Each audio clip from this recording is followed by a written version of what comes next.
Welcome on board the Rich Planet Starship, broadcasting from somewhere high above the Earth. I'm Richard D. Hall.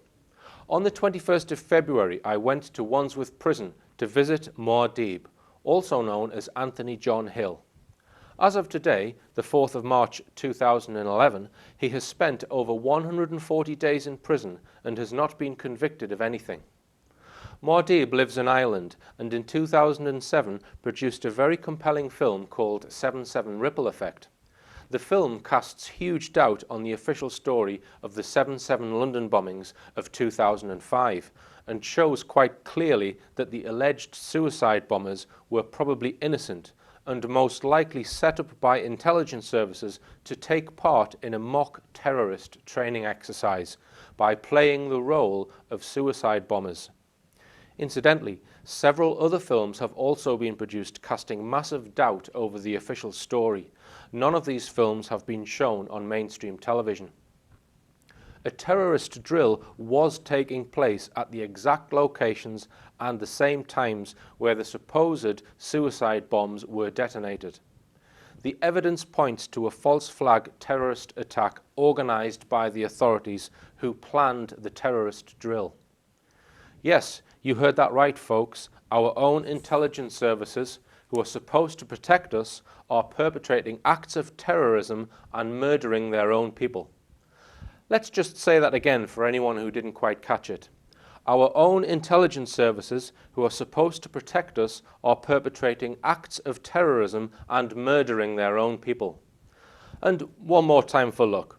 Our own intelligence services, who are supposed to protect us, are perpetrating acts of terrorism and murdering their own people. The evidence which supports this statement is abundant, which is why the authorities have dodged an inquest into what actually happened on 7/7. The current investigation into 7/7 is not an inquest into what happened, and is not an inquest into whether the alleged bombers were guilty.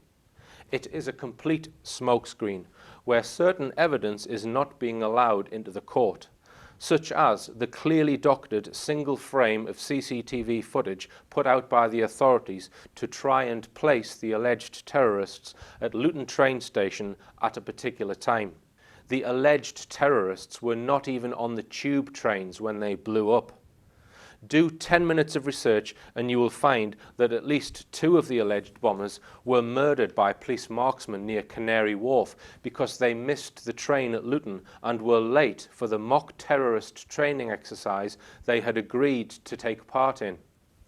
I hear you saying, but the BBC have been covering the inquest and have put out information about the events in their news. There is no doubt these men were on the trains. Let me clarify this point. The BBC has put out lies, lies, and more lies about the 7/7 bombings. For those of you still clinging to the notion that Islamic terrorists perpetrated this act, here's a little factoid for you to chew on while watering your pot plants. At the current so-called 7/7 inquest, the authorities have not provided any clearly recognizable CCTV footage of any of the alleged terrorists at King's Cross or any other tube station, platform, walkway, or on the tube trains themselves on the day of 7/7 before the explosions occurred. Let's just repeat that so it sinks in. The authorities have not provided any clearly recognizable CCTV footage of any of the alleged terrorists at King's Cross or at any other tube station, platform, walkway, or on the tubes themselves on the day of 7/7 before the tube explosions occurred. Now, there's quite a simple explanation for this, and we're having a little competition to ask viewers what the explanation might be. Is the reason A, all CCTV cameras on all the relevant tube trains, platforms, escalators and walkways weren't working? B, the alleged terrorists were not at King's Cross until after the explosions? Or C, life is an illusion and we are all manifestations of our own consciousness and the world doesn't actually exist? Answers on a postcard to the Rich Planet Starship. Do you think we were born yesterday? Who are you trying to kid? P.O. Box, slap my thigh with a large banana. The winner will receive a Starship bullshit annunciator so that you can press it whenever the BBC news comes on. Now, you might be sitting thinking, no, I did see a CCTV picture of one of those guys at a tube station. I'm sure the BBC showed it. 3 years after the bombings, a very dubious, unclear CCTV sequence was produced at the Kingston trial, which the BBC have used repeatedly. The sequence does not show any faces and is considered by some to have been fabricated and timestamps added. Now, some of the alleged bombers went on a trip to London 1 month before 7/7 and visited the London Eye. They were caught on CCTV at that time, shown here on this recognisable CCTV image.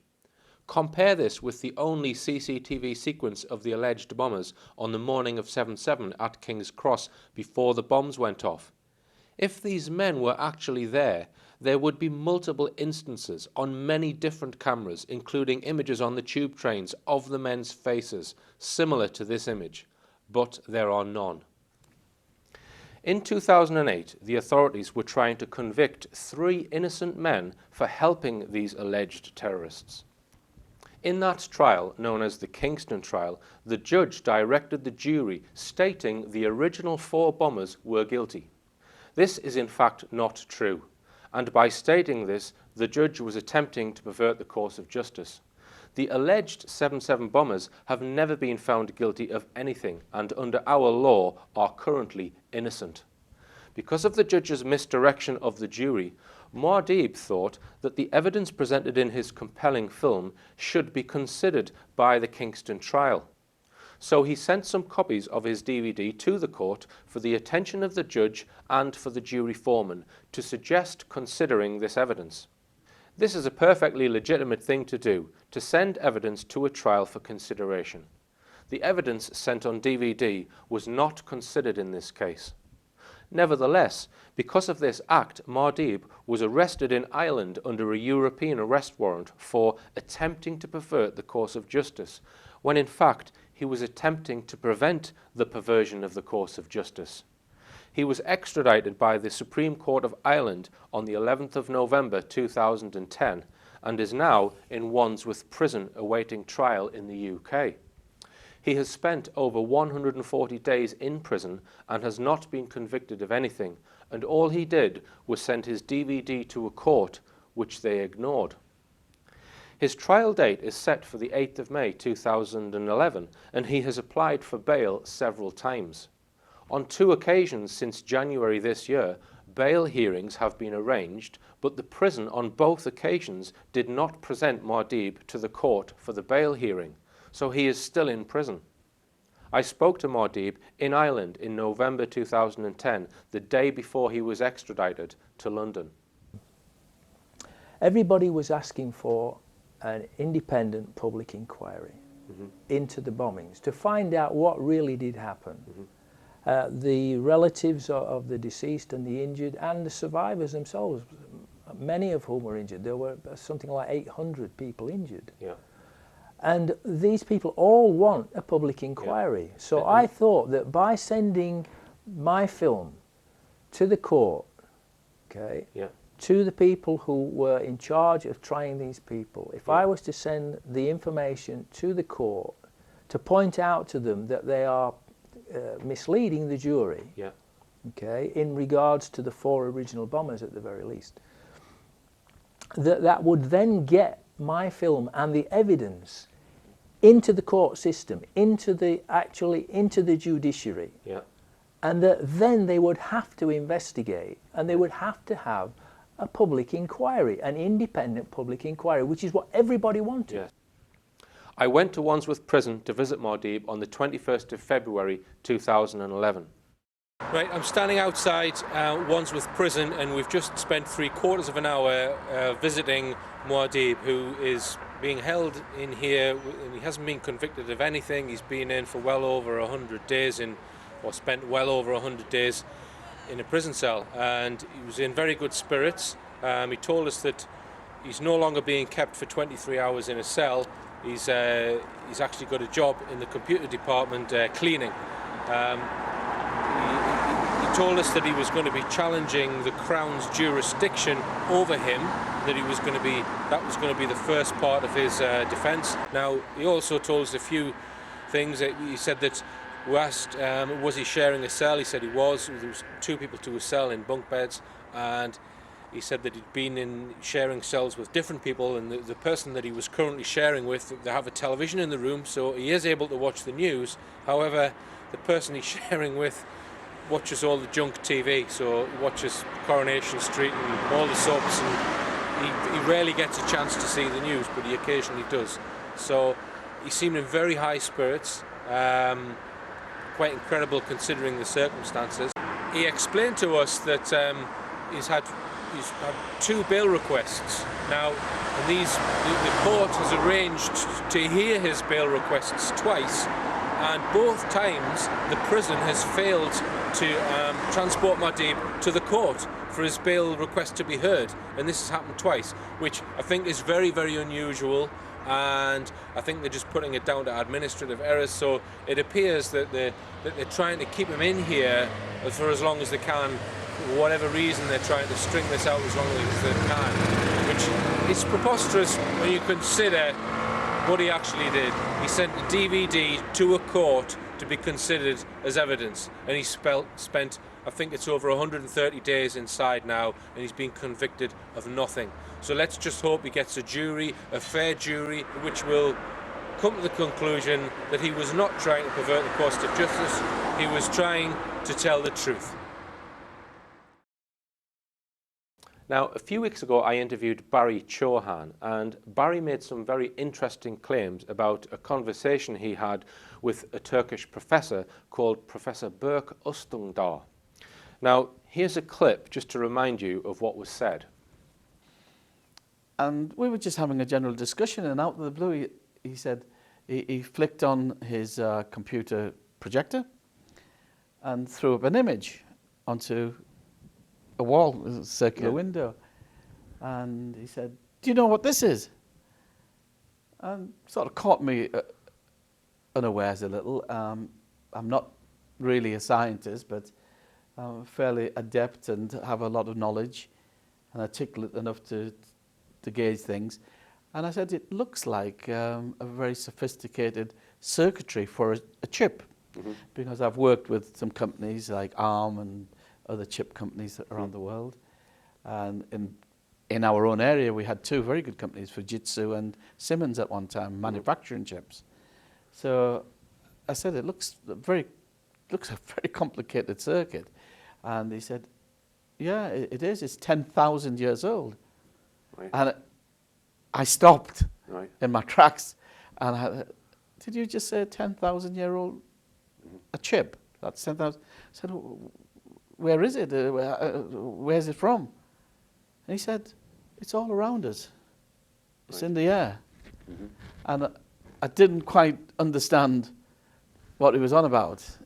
And he basically was referring to the fact that there's all sorts of frequencies around us. Right. I don't know if they're correct, whether it's ether or atmosphere or whatever. And he said, we've got it from there. And I said, but how do you know it's 10,000 years old? And he implied, without saying, that it was from a craft. Right. And the discussion obviously stopped in my mind. So why do you think he showed you it then? I mean, well, let's just say that this had come out of a recovered alien or ancient craft. Why would he show it to you? I think the next question is pertinent to what he said to me. He said, do you know what Vimanas are? That's V-I-M-A-N-A-S, Vimanas. The Hindus have a series of religious books and texts which are called the Rig Veda. They have 2 other books which are called the Ramayana and the Mahabharata, which is more recent times. The Sanskrit of the original goes back many thousands of years. And in there is a whole section dealing with Vimanas, which were flying machines. Even to the point where within the holy text, they describe how you can build them. Now, after this show aired, I was contacted by Professor Berk Öztürkdağ because he clearly got wind of the show, and I'm going to read out in full the email that Professor Öztürkdağ sent me. I think Mr. Chauhan has an interesting way of understanding that tries to combine different subjects, but this way yields only confusion and is not acceptable. For example, my expertise is on forecast, system identification, control systems, instrumentation and pattern recognition. When we use remote sensing facilities, and if we have some additional security, as in the similar to several other projects and financial systems, it never means that we work on something hidden. We disseminate our research results at scientific platforms, e.g. journals and events, and in official reports. None of our projects is related to extraterrestrial technology. We do not use telescopes, we only have scientific and governmental telemetry sensor networks and remote sensing satellite image downlink and processing capabilities. I personally respect the paranormal science, but the projects we work on are not related to paranormal investigations. We only use scientific methodologies within known technological approaches. I personally believe that if there is something called paranormal, then we have to be sure that it is repetitive under observation conditions, because any creation must obey rules of physics in nature. Only the difference is some rare observations, sometimes called paranormal, lets us modify our knowledge on physics and we develop our theories. This is a continuous process and serendipities are a part of that. As a result, what we do and deal with are irrelevant to extraterrestrial technologies or paranormal activities.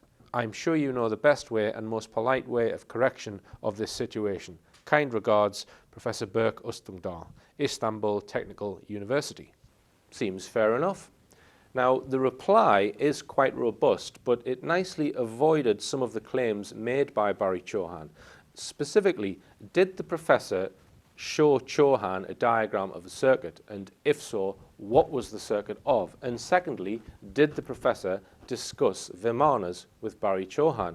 Now, I've been contacted by Barry Chauhan and he sticks by everything that he said. So I thought I would reply to the professor and ask him to clarify these points. I did get a reply from Professor Ustangdar and he reiterated that they don't have any project or mission related to UFOs or extraterrestrial technology.